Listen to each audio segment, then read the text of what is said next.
తన్ను రక్షించుకోవటానికి కోసం తన భార్యను అబద్ధమాడమంటున్నాడు. ఈజ్ ఇన్ఫ్లుయెన్సింగ్, పాపం చేయడానికి ప్రేరేపిస్తున్నాడు.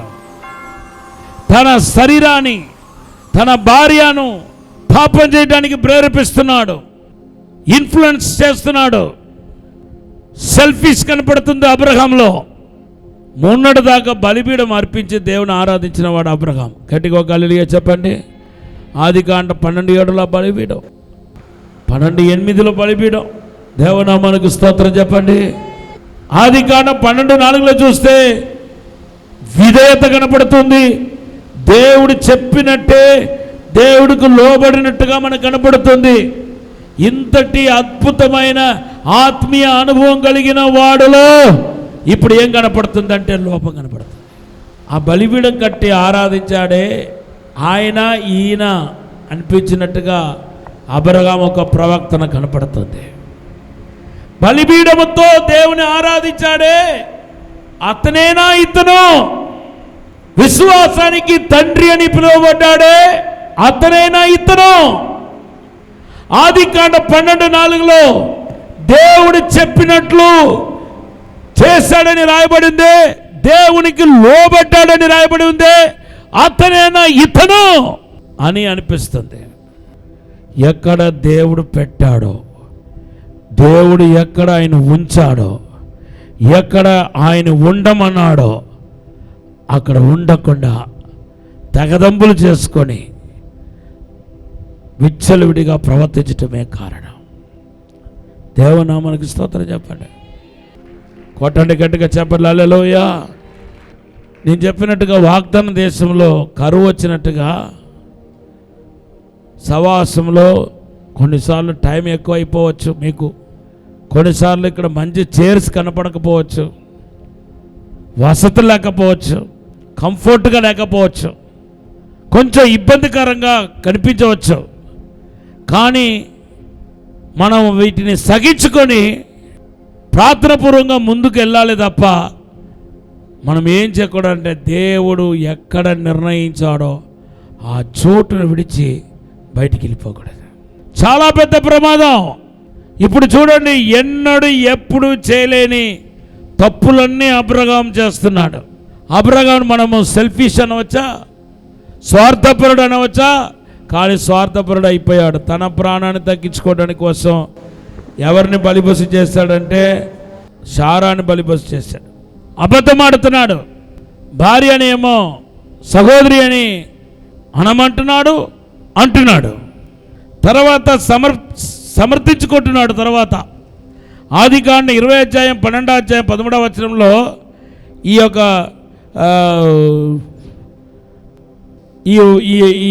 ఈ ప్రాబ్లం ప్రస్తావనకి వచ్చినప్పుడు, అవును కదా సారా నాకు సహోదరి కదా అవుతుంది, వరుసకి సహోదరి అవుతుంది అంటున్నాడు. వరుసకంట ఆవిడ సహోదరి అవుతుందంట. అందుకొరకు ఇతను ఏమన్నాడంట, ఆమెను సహోదరి అన్నాడంట. చదవండి. అంతేకాక ఆమె నా చెల్లెలను మాట నిజమే, ఆమె నా తండ్రి కుమార్తె గాని నా తల్లి కుమార్తె కాదు, ఆమె నాకు భార్య అయినది. అంతేకాక ఆమె నా చెల్లెలను మాట నిజమే, ఆమె నా తండ్రి కుమార్తెనే గాని నా తల్లి కుమార్తె కాదు. నా తండ్రి కుమార్తె, నా తల్లి కుమార్తె కాదు కాబట్టి నాకు వరుసకి కసిన్ అవుతుంది కాబట్టి ఆమె నేను ఏమన్నానంటే సహోదరి అన్నాను. దాంట్లో తప్పే ఉందని మరలా సమర్థించుకుంటున్నాడు. అందరు నా వైపు చూడండి. పాపంలోనే పెద్ద పాపం ఏదంటే సమర్థించుకోవటం. కయీను హేబెలు విషయంలో సమర్థించుకోవటం. కయీను చంపాల్సిన అవసరత ఏమొచ్చిందంటే సమర్థించుకున్నాడు. సౌలు దావీదేమో నిజంగానే పశ్చాత్తాపడ్డాడు. కానీ సౌలు ఏం చేస్తాడంటే తన చేసిన తప్పును సమర్థించుకున్నాడు. అబ్రహాములో దేవుని కోసం ఎన్నుకోబడిన వ్యక్తిలో, దేవుని కోసం ప్రత్యేకించబడిన వ్యక్తిలో, దేవుని కోసం మరి దేవుని యొక్క స్నేహితుడుగా పిలువబడిన అబ్రహాములో కొత్త పాపము బెజ్జము కనపడుతుంది. సమర్థించుకుంటున్నాడు, అబద్ధాలు ఆడుతున్నాడు, స్వార్థపరుడుగా వ్యవహరిస్తున్నాడు. తన చెడిపోవటమే కాకుండా తనకు దేవుడిచ్చిన భార్యను ఏం చేస్తున్నాడంటే పాపం చేపిస్తున్నాడు, ఇన్ఫ్లుయెన్స్ చేస్తున్నాడు. అసలు బహుశా అబ్రహాం ఏం చేస్తున్నాడో తనకు తెలియట్లేదేమో, తను ఏం మాట్లాడుతున్నాడో తెలియట్లేదు. ఈ వాక్యం చదువుతూ ఉంటే నాకు విచిత్రంగా అనిపిస్తుంది, ఇవన్నీ అబ్రహాం చేస్తున్నాడా లేకపోతే ఇంకొకటి చేస్తున్నాడా? ఎందుకంటే అబ్రహాంను మనం పరిశుద్ధుడిగా చూస్తున్నాం, బలిపీడాలు అర్పించి దేవుని ఆరాధించే వ్యక్తిగా చూస్తున్నాం, దేవుడికి స్నేహితుడిగా చూస్తున్నాం, దేవునికి లోబడే వ్యక్తిగా చూస్తున్నాం. బైబిల్లో ఎవరు లోబడలేనట్టుగా ఆయన లోబడిన వ్యక్తిగా మనం చూస్తున్నాం. దేవనామానికి స్తోత్రం చెప్పండి, గట్టిగా ఒక హల్లెలూయా చెప్పండి. హల్లెలూయా. అబ్రహాం అంటేనే విశ్వాసం మనకు గుర్తుకొస్తుంది, కానీ ఇప్పుడు ఆ విశ్వాసం ఏమైపోయిందో తెలియట్లేదు. ఐగుప్తు దేశం తనను కాపాడుతాయని అనుకున్నాడు తప్ప, నన్ను పిలిచిన దేవుడు నమ్మదగిన వాడు, ఇప్పుడు నేను కరువులో ఉన్నా రేపు నా కరువును ఆశీర్వాదకరంగా దేవుడు చేయగలుగుతాడని నమ్మకం, విశ్వాసం ఆవకించంత లేదు, రవంత లేదు. అందుకొరకు ఆయన ఇప్పుడు ఎక్కడికి వెళ్ళిపోతున్నాడంటే ఈ విశ్వాసాన్ని, తనలో ఉన్న విశ్వాసాన్ని పక్కకు నెట్టివేసి ఐగుప్తు దేశానికి వెళ్తున్నాడు. హలో అబ్రహాం, మీరైనా ఈ తప్పు చేసింది, మీరైనా ఈ పొరపాటు చేసింది. నీ ఐగుప్తు దేశం నిన్ను పోషిస్తాయని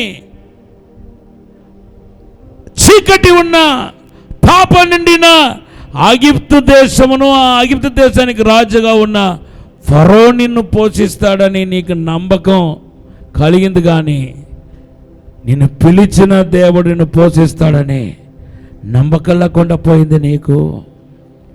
నీ విధేయత ఏమైంది? నీ దేశాన్ని, నీ స్వజనులు విడిచిపెట్టి నా వెంట రానగానే నీవు వచ్చావు కదా, ఆ విధేయత ఏమైంది? దేవునికి లోబడే ఒబీడియన్స్ ఏమైంది? బలిపీడాలు కట్టి ఆరాధించావే, ఆ ఆరాధన జీవితం ఏమైంది? ఇవన్నీ అమ్మేశాడు. ఈ సోల్డ్ అవుట్ ఎవ్రీథింగ్. ఒక్కొక్కసారి భయంగా అనిపిస్తుంది నాకు, ఇంత గొప్ప అబ్రహాములోనే ఇంతటి బలహీనత కనపడితే నా జీవితం ఎంత, మీ జీవితం ఎంత అని నాకు అనిపిస్తుంది. విశ్వాసానికి తండ్రి అయిన అబ్రహాం ఇప్పుడు అవిశ్వాసాలకు తండ్రి అయిపోయాడు. భవిష్యత్తులో ఈ పొరపాటు వలన తనకు కలిగిన నష్టాలేంటో, తన దేవుడు నిర్ణయించిన చోటును విడిచిపెట్టి వెళ్ళటం వలన, సవాసాన్ని విడిచిపెట్టి వెళ్ళటం వలన, స్థలాన్ని, దేవుడు నిర్ణయించిన స్థలాన్ని విడిచిపెట్టి వెళ్ళటం వలన వచ్చే కష్ట నష్టాలు ఏంటో, భవిష్యత్తులో ఎదుర్కోబోతున్న ప్రాబ్లం ఏంటో అబ్రహాం అన్నీ ఆయనకు అబ్రహాముకు కనపడలేదు. గుడ్డివాడుగా ప్రవర్తిస్తున్నాడు అంతే. దేవుడు నిర్ణయించిన చోటును గనక విడిచిపెట్టామా, దేవుడు ఎక్కడ నేను బలి అర్పించమన్నాడో, ఎక్కడ ఆయన కలుసుకోమన్నాడో, ఎక్కడ ఆయన స్వరం వినమన్నాడో ఆ స్థలాన్ని గనక మనం విడిచిపెట్టి కొన్ని కుంటి చాకులు చెప్పి మనం వెళ్తే గనక భవిష్యత్తులో చాలా పెద్ద సమస్యలు ఎదురవుతాయి. కోలుకోలేని దెబ్బలు నీకు కలుగుతాయి. కోలుకోలేని దెబ్బ ఎదుర్కొంటున్నాడు అబ్రహాం. ఈ ఆహారం ఎక్కడ నుంచి వచ్చింది అనుకుంటున్నారు? ఫరో ఏం చేశాడంటే తన తప్పును తెలుసుకొని పశ్చాత్తాపడి ఇంకా విడిచిపెట్టాలనుకున్నాడు. ఆ సారాను విడిచిపెట్టినప్పుడు ఆయన కొన్ని ఆస్తిపాస్తులతో పాటు వెండి బంగారం ఇచ్చాడు. అంటే కాంపెన్సేషన్, పరిష్కారం కింద తప్పు చేశానని పశ్చాత్తాపంతో ఆయన కొన్ని ఆస్తిపాస్తులు ఇచ్చాడు. వాటితో పాటు ఏం చేశాడు తెలుసా? బైబిల్ చెప్తుంది, ఆదికాండం 12వ అధ్యాయం 20వ వచనం. మరియు ఫరో అతని విషయమై తన జనులకు ఆజ్ఞాపించినందున వారు అతనిని, అతని భార్యను, అతనికి కలిగిన సమస్తమును పంపివేసిరి. వెండి బంగారముతో పాటు ఏం చేస్తాడంటే కొంతమంది పనికత్తులను పంపించాడు, అందమైన పనికత్తులను పంపించాడు, చక్కటి సురుకుగా పనిచేసే పనికత్తులను ఇచ్చాడు. ఆ పనికెత్తుల్లో ఒక్కరే ఆగర్ అని పిలువబడుతున్న స్త్రీ. ఆగర్ వలన పుట్టిన వాడే ఇస్మాయిల్. దీని వలన అబ్రహాముకు గొప్ప బ్రేక్ ఏర్పడింది, నష్టం వాటిల్లింది, ఫ్యూచర్లో నష్టం వాటిల్లింది. కోలుకలేని దెబ్బ. అబ్రహాం చనిపోయి ఎన్నో సంవత్సరాలు అయింది, కానీ ఇప్పుడు కూడా అస్సలు అబ్రహాముకు పుట్టిన ఇస్సాకు సంతానం ఇశ్రాయేల్ ప్రజలు ఇంకా ఇస్మాయిల్ ద్వారా వేదన అనుభవిస్తున్నారు, దెబ్బల మీద దెబ్బలు అనుభవిస్తూ ఉన్నారు. డైలీ ముల్లేగా డైలీ వాళ్ళు ఇశ్రాయేల్ దేశం యుద్ధంతోనే గడపాల్సి వస్తుంది. దీన్ని మనం ఏమన్నా చెప్పండి, కోలుకోలేని దెబ్బ. అందరు నా వైపు చూడండి. తప్పుడు నిర్ణయాలు, లైఫ్లో నువ్వు తీసుకుంటున్న తప్పుడు నిర్ణయాలకు చెల్లించాల్సిన వెల భయంకరంగా ఉంటుంది. ఇప్పుడు నీకు తెలియకపోవచ్చు, నువ్వు తీసుకుంటున్న తప్పుడు నిర్ణయాలు, అబ్రహాం లాగా నువ్వు తీసుకున్న తప్పుడు నిర్ణయాలకు అది పెద్ద మొత్తంలో వెల చెల్లించాలి. నిర్ణయాలకు మాత్రం కాదు, నీ జీవితంలో దేవుడు ఎక్కడ నిర్ణయించాడో అక్కడే నువ్వు నాటపడి ఉండాలి. నేను ఎక్కడైనా ఫలిస్తాను, ఏ దేశం వెళ్ళినా ఏ ప్రాంతం వెళ్ళినా ఫలిస్తాను, ఎక్కడికి వెళ్ళినా ఆదివారం ఆరాధనకే కాదా వెళ్ళాలి అంటూ నువ్వు గనక ఎక్కడ పడితే అక్కడ సవాసం చేయడానికి వెళ్తే కనుక ఫ్యూచర్లో నువ్వు అతి పెద్ద మొత్తంలో వెల చెల్లించాలి. కోలుకోలేని దెబ్బ. అబ్రహామే దీనికి సాదృశ్యం. కోలుకోలేని దెబ్బ. నా వైపు చూడండి. ఈ అబద్ధాలు అన్నంత మాత్రము శారాను కాపాడగలిగాడా? శోధన నుండి తప్పించగలిగాడా? తప్పించలేదు. ఇంకా అతనికి కలిసి వచ్చింది. ఒకవేళ భార్య అంటే శారా ఈవిడ ఎవరో అంటే నా భార్య అని చెప్పి ఉంటే కనుక ఇంకొకరి భార్య నాకెందుకులని చెప్పి ఫరో వదిలేసేవాడేమో. కానీ సహోదరి అనటం వలన సహోదరియే కాదా, కాబట్టి ఆమెను ఉంచుకోవటంలో తప్పు లేదని చెప్పి ఇంకొకలా ఇతనేమనుకున్నాడు, సహోదరి అంటే వదిలేస్తాడు అనుకున్నాడు. అబ్రహాం లెక్కలు వేరు. నా చెల్లి అంటే వదిలేస్తాడేమో అనుకున్నాడు, భార్య అంటే ఎత్తుకుని పోతారేమో అనుకున్నాడు. కానీ ఇప్పుడు ఉల్టా పడింది. ఫరో ఏమో చెల్లి అనేసరికి ఒక స్త్రీని ఉంచుకోవటం తప్పు కాదు కదా, నేను పెళ్ళి ఆడటం తప్పు కాదు కదా అని చెప్పి ఆమెను తీసుకురమ్మని చెప్పి ఆమెతో ఉండాలని చెప్పి అనుకున్నాడు. తప్పుడు నిర్ణయం. నిన్ను దేవుడు ఎక్కడ ఉంచాడో అక్కడ లేకపోవటం, ఈ రెండు పొరపాట్లు నీ కలిసి రాదు. అసలు కలిసి రాదు. నీ ఎంతటి వాడైనా సరే కలిసి రాదు. నువ్వు తీసుకున్న తప్పుడు నిర్ణయం ఎంతో దేవుడు ఎక్కడ ఏ ప్రాంతంలో ఉంచాడో, ఏ సంఘంలో ఉంచాడో, ఏ దేశంలో ఉంచాడో అక్కడ నువ్వు నిలకడగా లేకపోయినా కూడా కోలుకులేని దెబ్బ. దేవనామానికి స్తోత్రం. ఈ రెండు పెద్ద పొరపాటు. మొదటిది రాంగ్ డిసిషన్, తప్పుడు నిర్ణయం. రెండవది దేవుడిని ఎక్కడ ఉంచాడో అక్కడ నీవు కష్టాలు భరిస్తూ, నష్టాలు భరిస్తూ, ఆ స్వల్పకాల బాధలు భరిస్తూ నువ్వు ముందుకు సాగకుండా అడ్డుదారిలో, లేకపోతే నేను ఇక్కడ ఉంటే ఏంటి లేకపోతే ఏంటి అని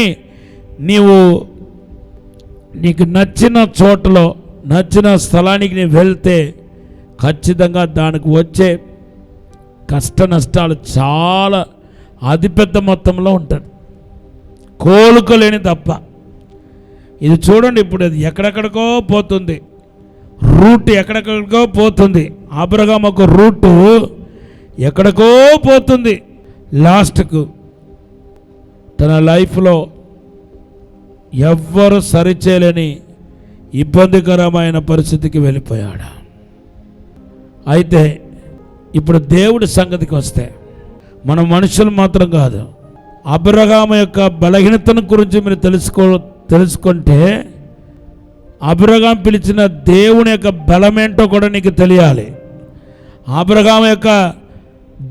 అబ్రహాములో బలహీనత ఉంటే అబ్రహాము పిలిచిన దేవుడిలో ఉన్న బలమేంటో నీకు తెలియాలి. అబ్రహాములో బలహీనతను చూస్తున్నాం, అబ్రహాము పిలిచిన దేవుళ్ళో బలాన్ని చూస్తున్నాం. అబ్రహాములో మన పాపాన్ని చూస్తున్నాం, అబ్రహామును పిలిచిన దేవుళ్ళో పరిశుద్ధతను చూస్తున్నాం. అబ్రహాములో స్వనీతి కనపడుతుంది, అక్రమం కనపడుతుంది, దేవుడిలో నీతి కనపడుతుంది. దేవుడి నామమునకు స్తోత్రం చెప్పండి. దేవుడు ఎన్నుకున్న పాత్రలు బలహీనమైనప్పటికీ, దేవుడు శరీరంలో వాళ్ళు బలహీనమైనప్పటికీ దేవుడు వాళ్ళని వాడుకుంటున్నాడు. దేవుడి నామమునకు స్తోత్రం చెప్పండి. గట్టిగా ఒక హల్లెలూయా చెప్పండి. హల్లెలూయా. ఇక్కడ నేను ఏం అర్థం చేసుకున్నానంటే, దేవుడు ఎటువంటి వారినైనా, ఎంతటి బలహీనమైన వారైనా వారిని సరిచేసి, వాళ్ళని బాగు చేసి, వారిని దేశాలకు, ప్రపంచానికి, ఈ భూమికి ఆశీర్వాదకరంగా దేవుడు చేయగలుగుతాడు.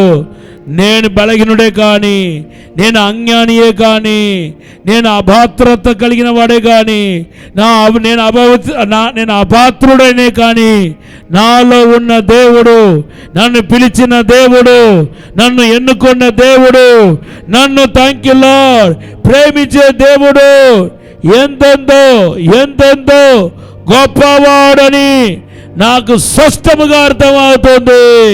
కొట్టండి గట్టిగా చెప్పండి, దినపరచండి. హల్లెలూయా. మనలో ఉన్న బలహీనత నుండి బయటపడటానికి, మనలో ఉన్న లోపాన్ని చూసుకుంటూ బాధపడుతూ, నేను ఇలా బలహీనుడైపోయాను, నేను ఇలాగ తప్పు చేశాను, ఇలాగ నేను తప్పుడు నిర్ణయం తీసుకున్నాను, తప్పుడు ఆలోచన కలిగి వ్యవహరించడం వలన ఈరోజు ఇలాగ నష్టపోయానని మనలో మనం కృంగిపోవటం కరెక్టా? లేకపోతే నాలో ఉన్న దేవుడు నన్ను బలపరిచేవాడు, పడిపోయినా నన్ను లేవనెత్తేవాడు, కృంగిపోయినా నన్ను దీవించే దేవుడు. Thank you. తప్పు జరిగింది నిజమే, నేను బలహీనమైంది నిజమే, పొరపాటు పడింది నిజమే, కానీ నన్ను మరలా లేవనెత్తి నా ప్రయాణాన్ని మరలా కొనసాగిస్తాడు, మరలా నన్ను వాగ్దాన భూమికి నడిపిస్తాడు, మరలా నన్ను ఆశీర్వదించగలుగుతాడు. ఎప్పుడులాగా నా జీవిత యాత్రను కొనసాగించగలుగుతాను కనుక నా యేసు వైపే నేను నా దృష్టి నిలుపుతాను అనుకోవటం కరెక్టా? మీరే చెప్పాలా? ఏది కరెక్ట్? మొదటి చెప్పింది కరెక్టా, రెండోది చెప్పింది కరెక్టా? మొదటి ఏం చెప్పాను?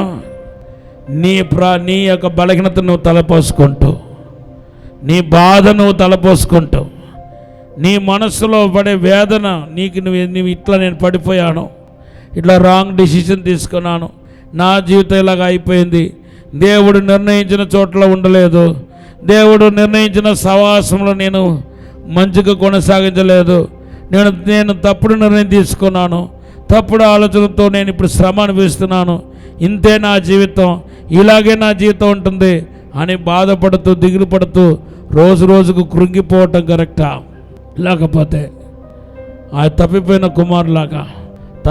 కుమారులాగా నేను లేచి నా తండ్రి దగ్గరికి వెళ్తాను, నేను కుమారుడు అనిపించుకోవడానికి యోగ్యను కాదు, కానీ నీ ఇంట్లో ఉండటమే నాకు చాలు, కూలివాడుగా కూడా నాకు ప్లేస్ దొరికితే నీ ఇంట్లో ఉండటమే నాకు చాలంటూ తండ్రి దగ్గరికి వెళ్ళి సమాధాన పడటం కరెక్టా అనేది మనం ఇప్పుడు ఆలోచించుకోవాలి. తండ్రి దగ్గరికి వెళ్ళి తప్పును తెలుసుకొని, తప్పును సరిచేసుకొని ముందుకు వెళ్ళటానికి మీరు గనక సిద్ధపడితే ఈరోజు మిమ్మల్ని దేవుడు లేవనెత్తుతాడు, మిమ్మల్ని బలపరుస్తాడు, మిమ్మల్ని దేవుడు అభిషేకిస్తాడు, తన కృపలో మహిమలో నిన్ను మరలా లేవనెత్తుతాడు. కొట్టండి గట్టిగా చెప్పండి, దినపరచండి. హల్లెలూయా.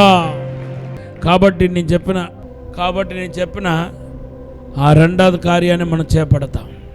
సెకండ్ విషయాన్ని ఏమని చెప్పాను? తప్పును తెలుసుకొని మేలుకోవటం. ఇంకా ముసుగులు లేకుండా, సమర్థించకుండా, నేను చేసింది కరెక్టే, మీకు చెడ్డగా కనపడుతుంది, మీకు మీ దృష్టికి చెడ్డగా కనపడుతుంది, నేను చేసింది కరెక్టే అని ఆ ముసుగులో, మోసపుచ్చే ముసుగులో లేకుండా, తప్పు జరిగింది, నేను తీసుకుంది తప్పుడు నిర్ణయం, తప్పుడు ఆలోచన, తప్పుడు మాటలు, నేను దీన్ని విడిచిపెట్టి మరలా దేవుడి నిర్ణయం చెప్పిన నేను కొనసాగించడానికి ఇష్టపడుతున్నాను, దేవుడి నిర్ణయం చెప్పిన నేను ముందుకు వెళ్తానని నిర్ణయించడం కరెక్టా? ఏది నీకు కావాలో ఈరోజు నిర్ణయించుకోవాలి. రెండవది నిర్ణయం, రెండవది మాట నాకు నచ్చిందని వాళ్ళందరి చేతులు ఎత్తండి. అలా గనక నచ్చితే దేవుడు నీ జీవితాన్ని చిగురింపజేస్తాడు, మరలా నిన్ను లేవనెత్తుతాడు, మరలా నువ్వు దేవుని చేత దీవించబడతావు, మరలా నేను అభిషేకిస్తాడు, మరలా దేవుని యొక్క కృప థ్యాంక్యూలా నీ పైకి దిగి వస్తాయి. గట్టిగా చప్పట్లు కొట్టుగా పరచండి. హల్లెలూయా.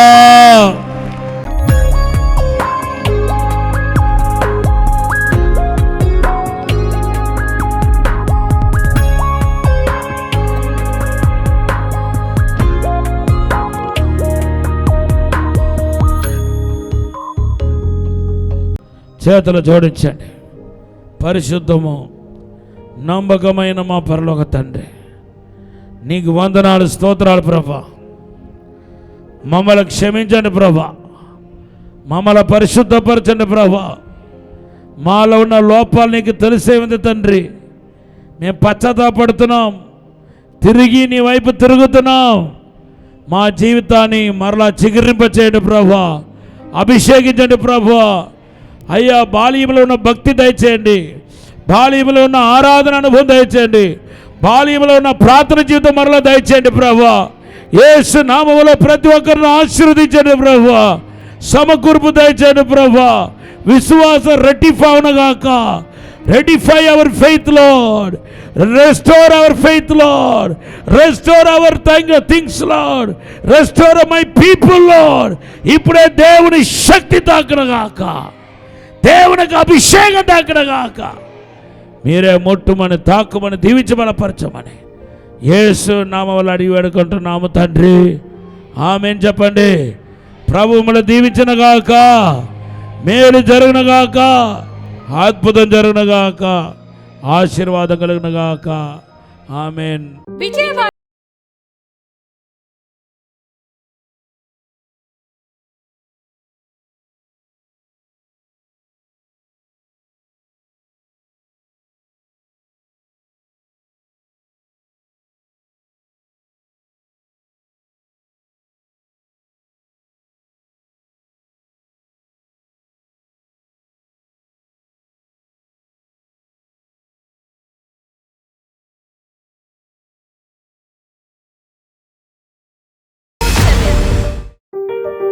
వరంగల్లో దహించు అగ్ని సేవకుల సదస్సు జూన్ 24వ తేదీన ఉదయం 10 గంటల నుండి ప్రారంభించబడును.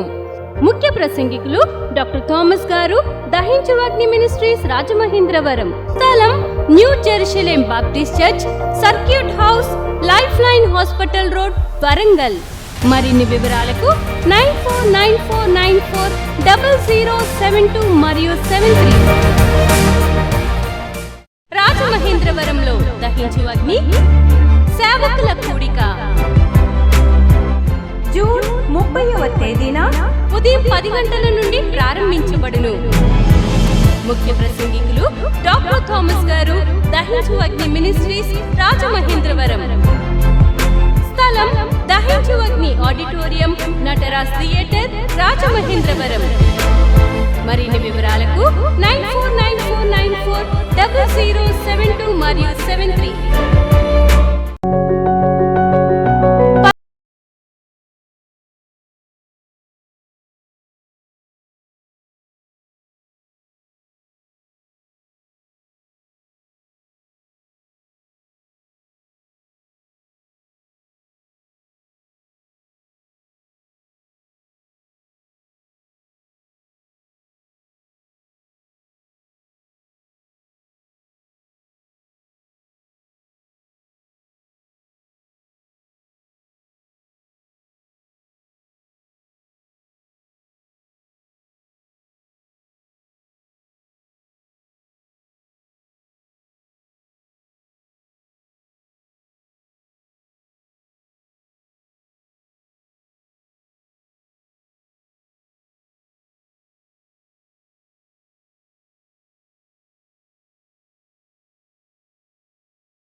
0072 మరియు 73.